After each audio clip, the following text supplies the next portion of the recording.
Bună ziua, dragi prieteni! Sunt Olga și vă spun bine ați venit la Secretele Grădinarului. Astăzi vom vorbi despre busuioc. Este o plantă minune care este cunoscută în toată lumea, este folosită în bucătărie pentru prepararea diverselor mâncăruri, pentru prepararea diverselor băuturi. De exemplu, dacă vă place foarte mult limonada, puteți adăuga câteva frunzulițe de busuioc și veți simți că limonada va fi foarte, foarte aromată și foarte plăcută la gust.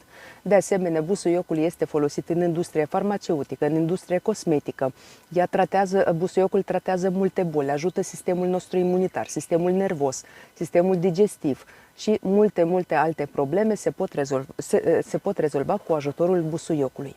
Și astăzi vom vorbi despre cultivarea acestei minunate plante. Am primit câteva întrebări din partea dumneavoastră și unii grădinari se plâng că busuiocul semințele busuiocului nu vor să germineze, plantele nu vor să răsară sau după ce au răsărit nu vor să crească. Astăzi vom vorbi despre cultivarea acestei plante și care sunt cerințele acesteia față de sol, temperatură, umiditate și lumină. Între timp puteți să vă abonați la canalul meu, apăsați pe clopoțel și alegeți toate notificările ca să fiți notificați de fiecare dată când apare un episod nou. Și nu uitați să apăsați pe like dacă acest video vă este util și interesant. Iar noi începem. Busuiocul a fost cultivat încă din antichitate. Această plantă este originară din India și China. Apoi ea a ajuns și la egipteni, la greci, la romani și iată că ea a ajuns și până în zilele noastre și este foarte mult iubită de grădinari și în general de oameni, pentru că, așa cum am spus mai devreme, ea este considerată o plantă minune.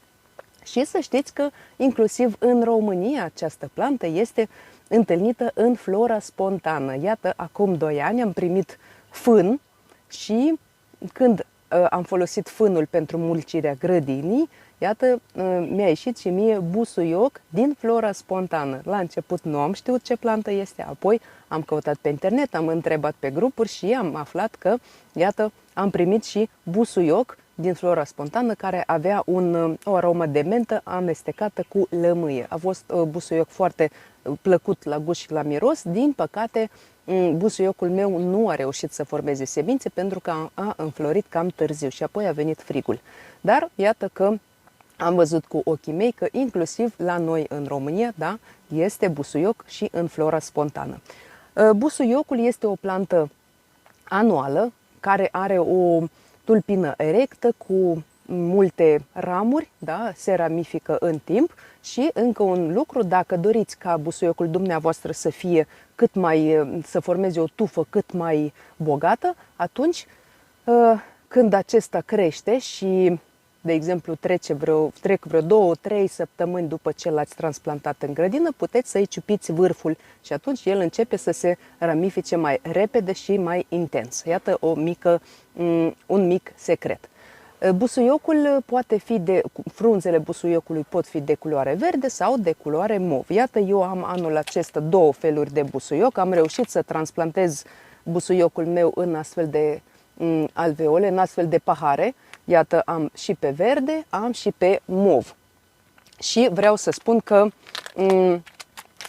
busuiocul mov a avut o germinație puțin mai slabă decât busuiocul verde, dar sunt foarte mulțumită, am vreo 70 de plante anul acesta, așa că toată grădina mea va fi ocupată cu busuioc. Peste tot unde se poate voi planta și busuiocul, pentru că busuiocul este o plantă companion, foarte bună pentru roșii, pentru ardei, vinete, căpșuni. Peste tot unde aveți loc liber puteți planta busuioc. Așa că dacă aveți o grădină mică și considerați că nu aveți destul spațiu pentru plante aromatice, să știți că atât busuiocul cât și alte plante aromatice, care nu sunt foarte bogate, da, care nu sunt foarte mari, se pot planta lângă alte plante și ele merg foarte bine. Mai ales se consideră cea mai bună variantă, cea mai bună combinație este roșii cu busuioc. Dar iată că nu numai cu roșii, putem planta și cu alte plante și busuiocul se va simți bine și celelalte plante de asemenea se vor simți bine. Mai ales atunci când busuiocul înflorește,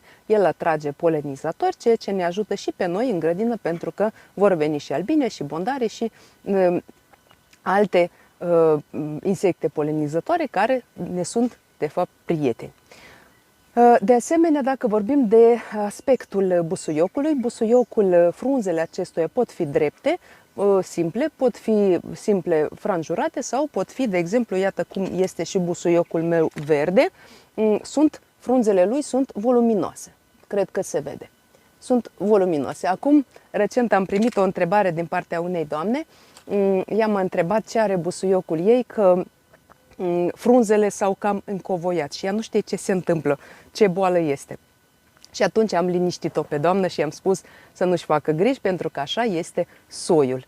În funcție de soi diferă și gustul și mirosul busuiocului. De exemplu, se consideră că busuiocul mov este mai puternic aromat decât busuiocul verde. Însă nu aș fi de acord cu acest lucru, pentru că nu putem spune că busuiocul mov este mai puternic aromat decât celălalt, pentru că mirosurile diferă, pentru că busuiocul mov are un miros și un gust, busuiocul verde are alt miros și alt gust. Sunt foarte multe combinații de mirosuri și de gusturi, așa că puteți alege și dumneavoastră ceea ce vă place. Busuiocul poate avea o tentă de lămâie, o tentă de mentă, ciocolată și așa mai departe. Sunt multe combinații și în ziua de azi avem ce alege.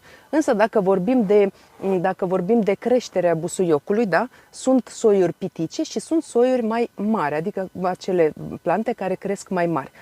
Soiurile pitice ajung până la 20, maxim 30 de centimetri. Eu, de exemplu, într-un an am avut soi pitic care a fost în jur de 20 de centimetri cu frunze mărunte. Se mai numește busuiocul grecesc.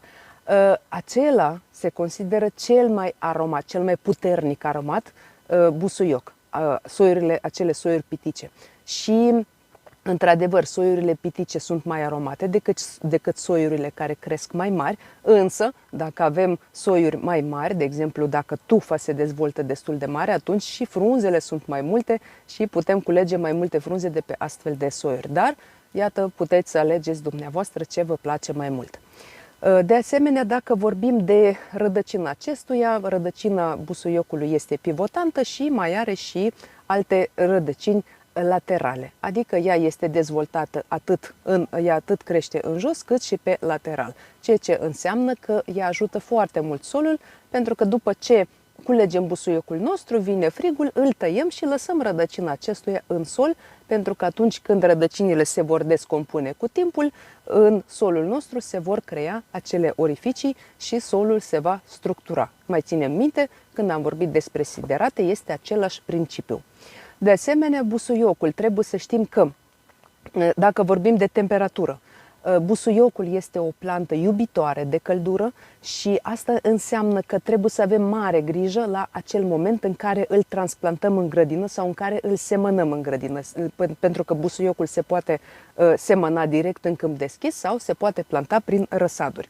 Eu, de exemplu, într-un an am semănat busuiocul direct în grădină, era cam luna aprilie spre luna mai, dar anul acesta și în general în ultimii ani prefer să produc răsaduri, mai ales că acum am și spațiu pentru răsaduri și este mult mai bine așa, pentru că atunci când transplantez roșiile, ardei și vinetele în grădină, în același timp plantez și busuiocul lângă acele plante pe care le plantez în acel moment. Și așa mi este mai bine să îmi programez, să calculez câte plante îmi trebuie și așa mai departe. Așa că dumneavoastră puteți proceda cum doriți, dar atunci când, trebuie să știți foarte bine, atunci când plantați busuiocul prea devreme, dacă îl plantați prea devreme în grădină și încă există pericolul de îngheț, acesta poate îngheța. Atunci când temperatura este de la 0 grade în jos, busuiocul îngheață și din păcate nu supraviețuiește. Probabil că și dumneavoastră ați observat că toamna,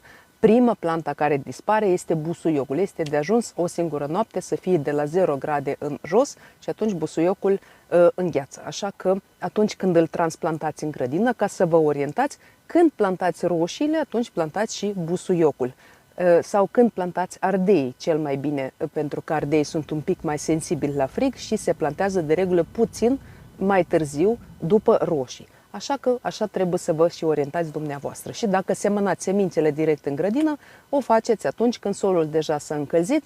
Asta înseamnă cam după mijlocul lui aprilie spre luna mai, cam atunci trebuie să semănați și semințele busuiocului direct în grădină. Dar dacă nu doriți nici nu doriți să produceți răsaduri, nici să semănați direct în grădină, poate nu aveți posibilitate, nu aveți timp sau nu doriți să vă complicați cu răsadurile, vă mai spun un secret. Dacă mergeți la orice hipermarket, în ziua de azi sunt foarte multe hipermarketuri care au plante aromatice la ghivece. Cumpărați un ghiveci cu câteva fire de busuioc și atunci acel busuioc îl transplantați în grădină sau îl țineți până când se va încălzi afară, depinde când îl găsiți, și atunci transplantați-l în grădină și veți avea plante de busuioc și nu vă veți complica nici cu răsadurile. Depinde, sigur că și de condițiile noastre pe care le avem sau dacă poate nu avem timp să avem grijă de atât de multe răsaduri. Dacă vorbim de umiditate, să știți că busuiocului îi place foarte mult un sol umed, însă ca acesta să nu fie foarte ud, pentru că și busuiocul se poate îmbolnăvi, mai ales de fuzarioză sau de alte boli care vin din sol, da? Atunci când solul este umed în permanență, dacă este foarte ud, și atunci trebuie să avem mare grijă ca solul să nu fie foarte ud, dar să fie umed în permanență, pentru că nici dacă solul va fi uscat nu este bine, pentru că nici busuiocului nu-i place atunci când este secetă și în cazul acesta el se poate usca. Așa că dacă vorbim, îi place atunci când temperatura este ridicată, de la plus 22 de grade în sus, îi place un sol umed, foarte bine drenat, foarte bogat în humus, așa că trebuie să ne gândim că solul nostru trebuie să fie bogat în organică tot timpul, indiferent de ce plante avem, pentru că majoritatea plantelor preferă soluri bogate și fertile. Este și normal. Dacă vorbim de lumină, busuiocul nu este foarte pretențios la lumină, crește atât la lumină cât și la semi-umbră sau umbră, dar cele mai bune rezultate le obținem atunci când busuiocul crește la lumină. În cazul acesta, busuiocul va înflori mai repede și, de asemenea, frunzele și, în general, masa verde va fi mult mai bogată decât dacă busuiocul ar crește la semi-umbră sau umbră. Dar dacă nu aveți loc, dacă nu aveți posibilitate să plantați busuiocul undeva la soare, puteți să îl plantați la semi-umbră sau la umbră, dar veți obține, sigur că veți obține și frunze, va fi și tulpină dezvoltată, dar nu vor fi atât de multe frunze și volumul plantei nu va fi atât de mare. Și de asemenea, faptul că busuiocul crește la umbră sau semi-umbră poate întârzia înflorirea. Așa că să nu vă așteptați, dacă ați plantat busuiocul la umbră sau semi-umbră, să nu vă așteptați ca acesta să înflorească repede, dar totuși veți obține și în cazul acesta veți obține rezultate satisfăcătoare. Dacă vorbim de sol, deja am vorbit, acesta trebuie să fie bine drenat și bogat în humus. Și iată că avem o imagine completă. Cel mai bine busuiocul îi merge atunci când are soare, când are un sol bine drenat și bogat în humus, când are umiditate permanentă și atunci când este cald afară.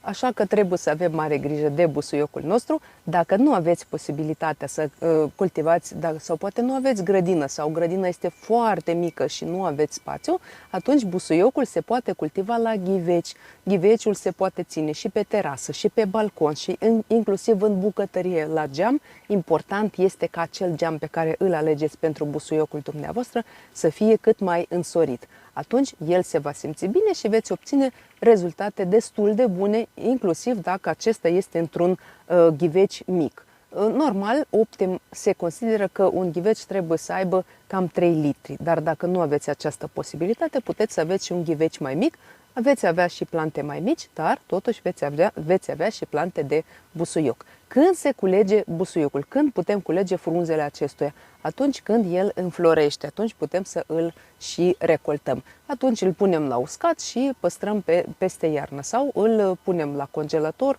sau sunt diverse rețete cum se poate păstra busuiocul peste iarnă, se pot face și sosuri cu busuioc și așa mai departe. Aici sigur că fiecare procedează cum dorește și cum îi place cel mai mult.